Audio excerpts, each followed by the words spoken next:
Hey YouTubers, and welcome back to another episode here on ESGNet of Madden 18 Dallas Cowboys franchise, and this is Cowboys Insider. Now this is a special report. We're talking, or actually looking at the draft or the scouting reports here of the safeties here. We're going to be looking at strong safeties and a couple free safeties here for us. That's what we're kind of looking for this off season here, going into the draft. And of course, this all depends on what is available in free agency. We're not going to get too crazy of free agent, even though we have quite a bit of cash. But we're going to go some areas where we need to try to get some depth in there. I think linebackers, I think we're going to try to work on, which I think we already did a linebacker special. I think it was the first special report we did for the draft scouting here. But this is probably going to be another one that we're going to probably look at and look into more, just a little bit more. Brion Frederick, there you see the first one we're going to be looking at. He has good hit power, tackle, and great pursuit there. Of course, he is a first rounder there. He's going to be in the mid-first round. So if he is still available there going into the second round, when we towards the end of the first round to the second round, we definitely will go after him and have him be a part of our squad there. But chances are, depending on what teams are looking for, and of course, this year they've redone the whole draft thing where teams won't draft no more than a certain position no more than twice, and it won't do it back-to-back like it has been in last past year. So they won't get two quarterbacks in a row or two halfbacks in a row, whatever. They'll kind of space it out. So that's a guy that we'll try to go after in the first round for our first round pick. Not necessarily if like I said, I think we're going to be focusing on more of the, of course, the defensive side of the ball, but I think it's going to be more linebackers. But if he is available, we're going to try to see if we can, at least in the second round, try to trade up and try to get up there as quickly as possible as we can to get him. But we'll go ahead and see Jeffery Miller from Nebraska, 21 years of age, 6'2", 207 pounds there. He's a prototype type of safety. Good hit power, decent pursuit, and of course the tackles. Of course, that's something we can always work on and work with him through the course of his career. And again, like I think I've said this before, and I'll say it again, but not all these guys are going to be guys we're going to go after. These are just some of the guys I think we that we're looking at, that we want to go after if we have the chance to, if they're on the board still when we get to pick. This is some guys that I feel comfortable with, and of course they won't be on our final board here until probably we'll have that final board somewhere around the playoffs. We'll have a final board. I'll show you guys from top to bottom who you're going to rank from first priority to the very last pick. So and you see Fitzgerald there from Hawaii, 24 years of age, 5'10", 207 pounds. Another guy, good guy there. Tackling could be a little bit better. Zone coverage there could be a lot bit better. We don't know exactly what his man-to-man is quite yet. I'm assuming it's probably somewhere close to what his zone coverage is, so that's something we'll have to definitely be working on. Hit power, great there. Tackling could be, like I said, be worked on. So that'd be a guy that we definitely would go after in the third round. Maybe I would even say the fourth round there if he's still on the board.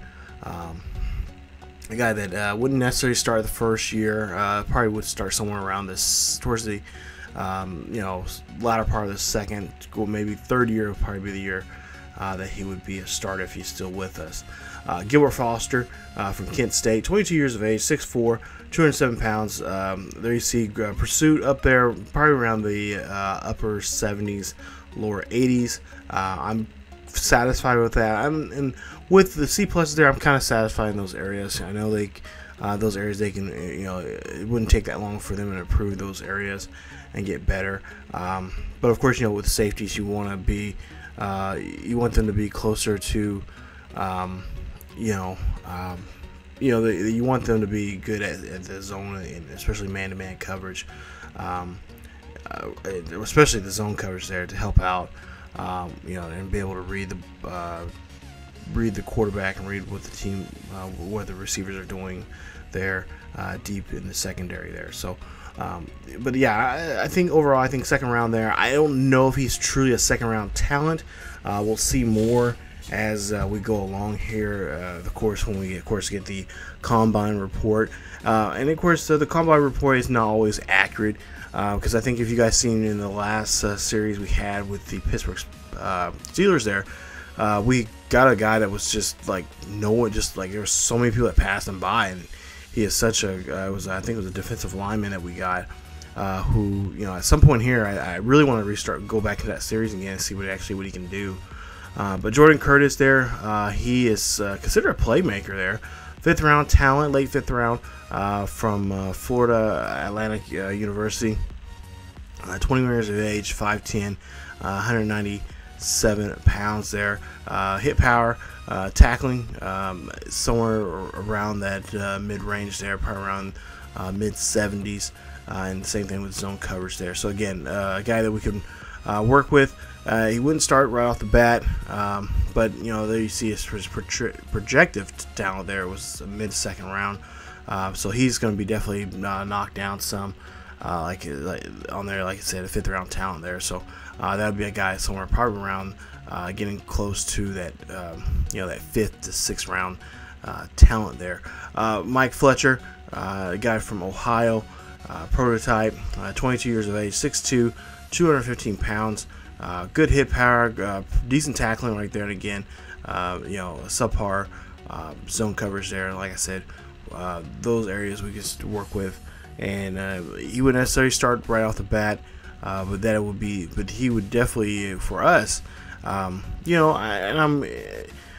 you know, we've got a couple guys. I'm not for sure what safeties are leaving us, because I think there's one, I think at least, I can't think off the top of my head, that we're gonna get rid of, or we're not going to re-sign, but for the most part here, whoever does get signed or gets with us, if we can't find anything in free agency, they will have some significant playing time there, because I am going to be, you know, swapping guys out, putting guys in certain packages there, so they can get that experience out there that they need, and kind of build them up and get that XP that they need to do, or need to have to be a part of the ball club. So, you know, more different packages there. I think I'm looking at more of the dime packages there that we'll put them in just to kind of test them out and see what they can do, and just try to work with them throughout the course of the season. So that's something that I know, talking to my buddy there who plays Madden a lot.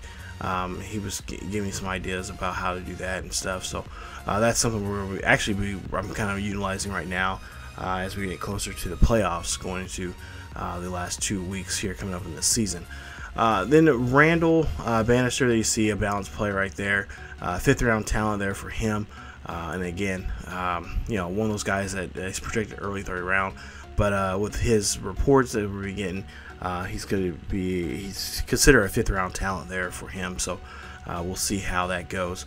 And of course, like I said, combine point report is another, you know, another tool that we can use there to kind of judge and see where exactly where these guys are going to be fitting at, because things will change. And like I said, the boards, you know, our final draft board. The draft board coming up here towards the end of the season, we'll have that, and then we'll have another one as we go to, you know, once we get through free agency like that. I'll show you guys some moving around that I've done on that. So the draft board will constantly be changing, and I'll show you guys the final draft board going into the draft in that episode there. But there you see another guy there, another 5th round talent there. Really, truly, there was not too many. I mean, for the most part here, there was a lot of guys in the 5th round. Not too many guys that were just out there like to draft wise. There was I think about 12, anywhere from 12 to 14 players on that board, and no more than probably from anywhere from the second, or I should take that back, the 1st round, all the way down to the 5th round. I maybe take. Actually, now as I think about it, I think there was a 6th rounder in there somewhere. But for the most part, there, you know, not too much. You know, too many people out there.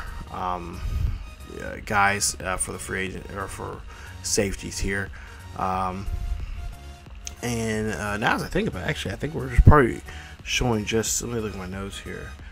Yeah, okay, yeah. Just looking at safeties, actually, because there's no free safeties on here. So I apologize there. I said we was going to show free safeties. Maybe in another video here. I do have a couple more videos like this ready to go here pretty soon for you guys. And they should be coming up here before the end of the season. We might have more extensive videos of like these draft specials here coming up here when we get closer to once we get into the playoffs a little bit more, because we're in the playoffs well, obviously we're gonna go to the playoffs, but once we get into deeper and deeper into the playoffs, we'll have more videos. We'll show a little bit more of what's going on with the team and what we're trying to do from game to game. So there you see another talented, another balanced player there, 5th round guy, and pretty much projected the same thing for him.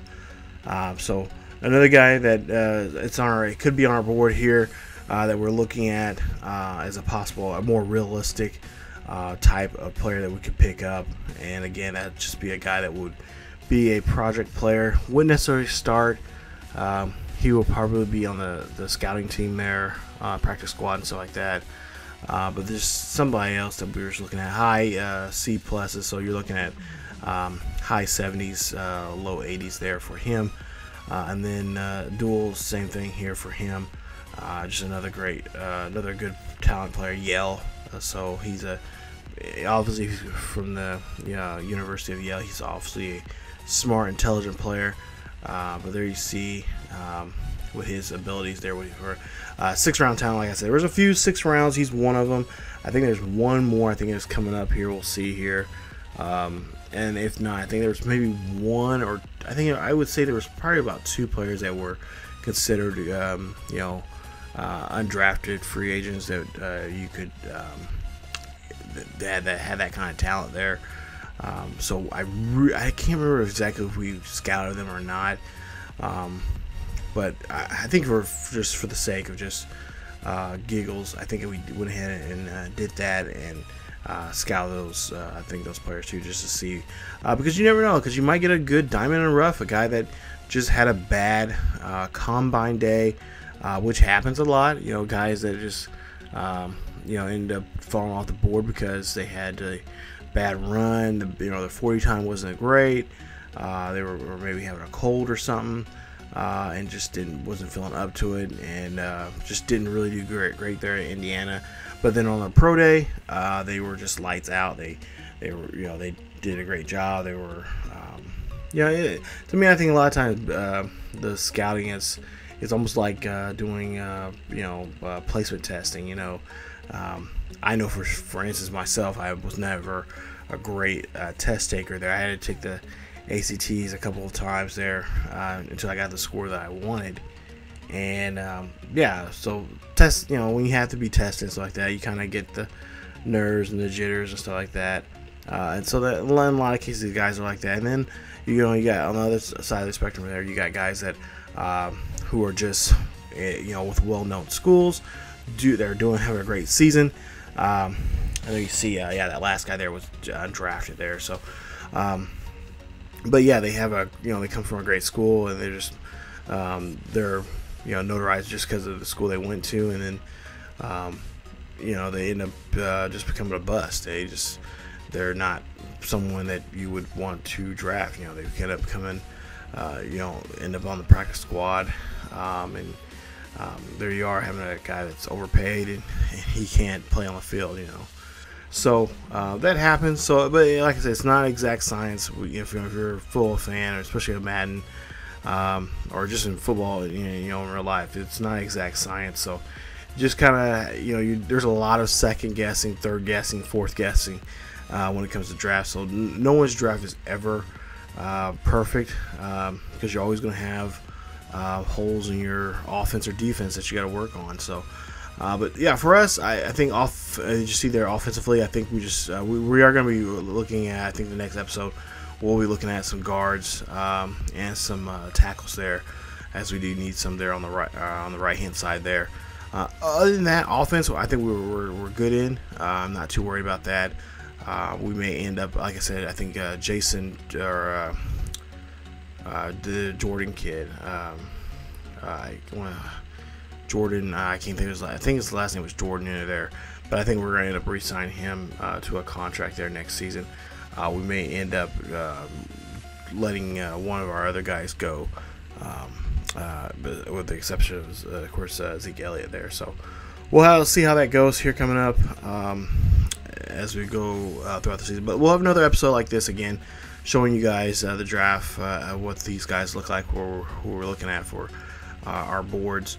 And like I said, we're just looking at defense right now for this side because we want to build up that defense, especially the linebackers there, and try to get them better because we want a very good, tight, and very deep linebacking core there for us. So that is it for me, you guys. If you guys enjoyed the episode here of the Cowboys Insider, please leave a like. Also, don't forget to subscribe to the channel for more Cowboys franchise here on the channel. You guys can click that subscription button to subscribe for more. Also, don't forget to follow us on social media. We're on Facebook, Twitter, and Discord. You guys can check us out there. There are links down below. Check those out and follow us there to get the latest news and information on what's going on here on the channel, what's going on in sports gaming, and what is going on in sports in general. So thank you guys so much for watching, and stay tuned for more Dallas Cowboys franchise here on the channel. As always, keep yourselves and your healthy, and I will see you guys next time.